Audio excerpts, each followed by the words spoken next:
Hub assembly, Subaru Outback. The rear is going to be very similar to the front. We're doing the rear today. Let me get that light out of the way so that, yeah.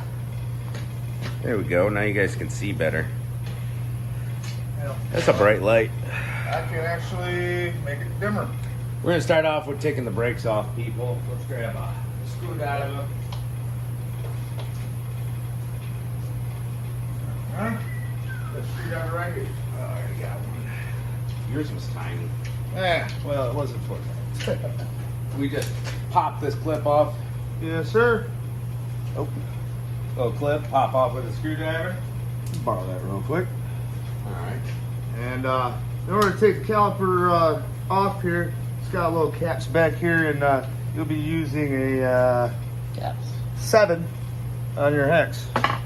On Allen, 7mm Allen. Yes, sir.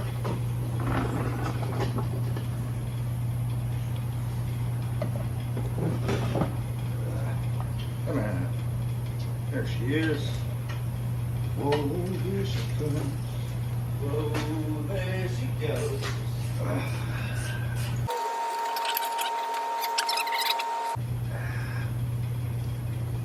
I could do flip tricks with my screwdriver.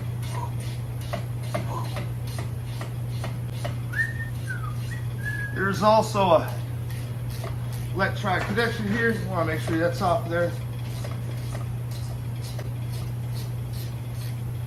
And it says though we are free. Here we go. Yes, sir. We're Well, this is the one with the brake hose that needs to come off. oh, okay. You gotta disconnect this little bolt right here. That's like a 12 or a 13, Jamie. What she looks like.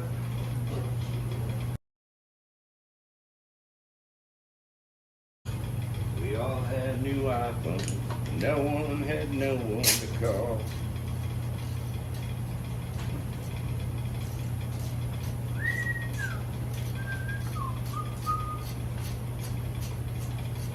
I think the front's a little easier because you can turn the wheel.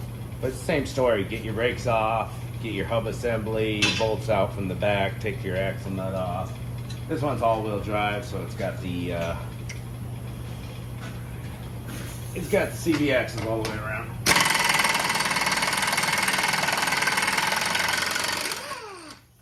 Axle nut off, that was a 32 mil or a 1 1/4 will work.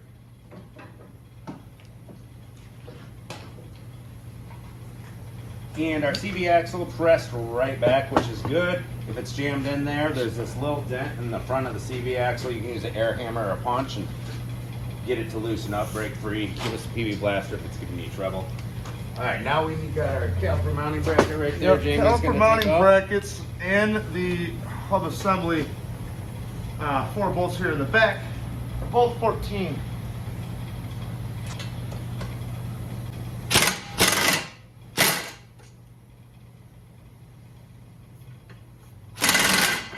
And there it is in the back. Well, these newer vehicles, everything's a little bit loose. We don't have the rust holding things together. Rotor off. 4 bolts to take off in the back. Yes, sir. Now you should be able to hit those with an impact as long as you got enough swivels.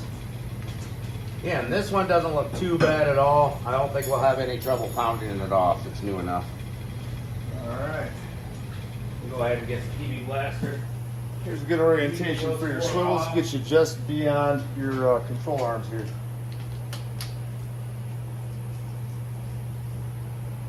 Come on. There she is. We're gonna put a little bit of PB blaster off right here. A lot of it.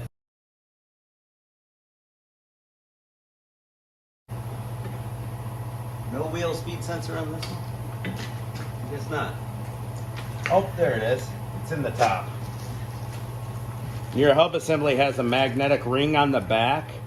Do not damage that. That's what the wheel speed sensor reads on. That is a strip for the wheel speed sensor. Don't hurt it.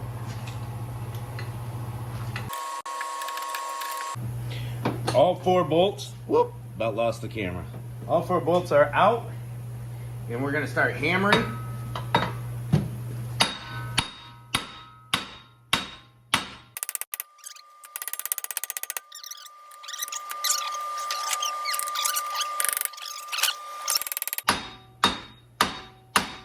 Let me switch sides with you. All right. You keep the bar right in that same side. All right. I can get a better blow on this side. There it is.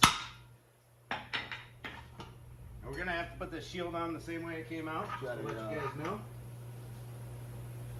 We got a little Christmas tree on the back here we gotta take off.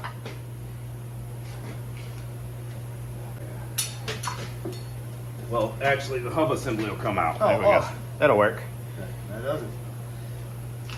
Now we want to clean up the back of the shield a little bit with the wire wheel. Probably just like take it right off. It's pretty clean. This side's real clean. Yeah. Alright, we got some corrosion built up in here, so we're going to clean that out right there. And put a little grease in there for the next guy if he has to take it off. And let's get the new hub assembly in there.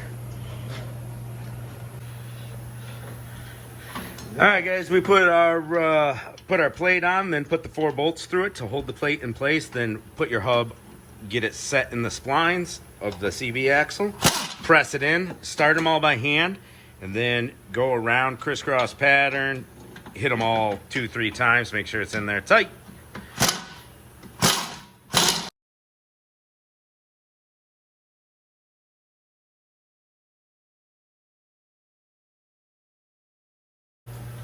Always use a new axle nut when doing these. Always recommended. And this is a pinch style. And you should never use the impact on these. And they have a torque spec that you're going to have to pay attention to. Let me go pull up that torque spec.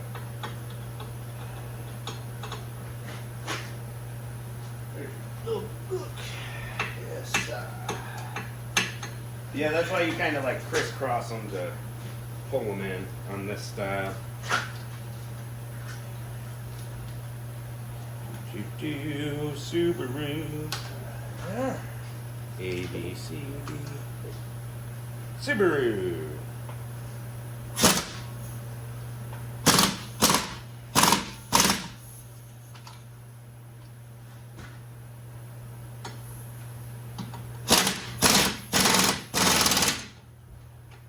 (2004 to 2018), 162 foot-pounds. That's for the front. For the rear, it's 174 foot-pounds on that nut.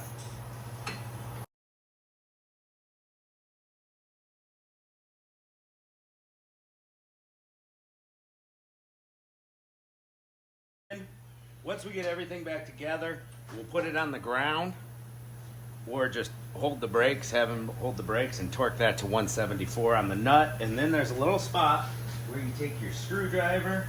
Let's say this is your screwdriver. There's a little keyway. Put your screwdriver near the keyway and pop it with a hammer to make a little pinch in that keyway. All right. And yeah, so we're gonna go ahead and throw the brakes back together. All right, guys, we're throwing the brakes back together. Go ahead and snag this here rotor up. Clean up your rotor flange if it looks bad. You can put a little lube on there if you want. Now we need that bracket with our pads. There it is right there. Bracket. Right.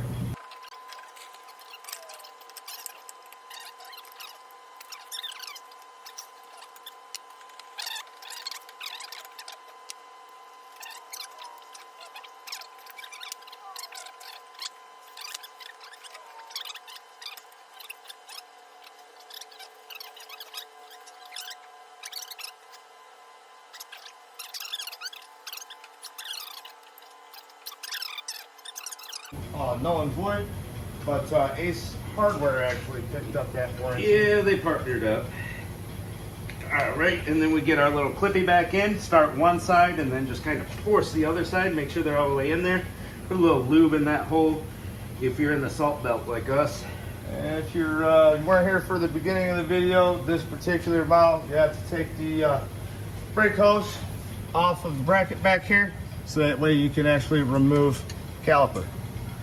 All right, guys, before you go taking off, make sure you torque your axle nut and pump your brake pedal. Make sure that that caliper piston is seated against the pads. That's why we pump that brake pedal. And yeah, throw the wheel back on, and that'll conclude the video. See ya.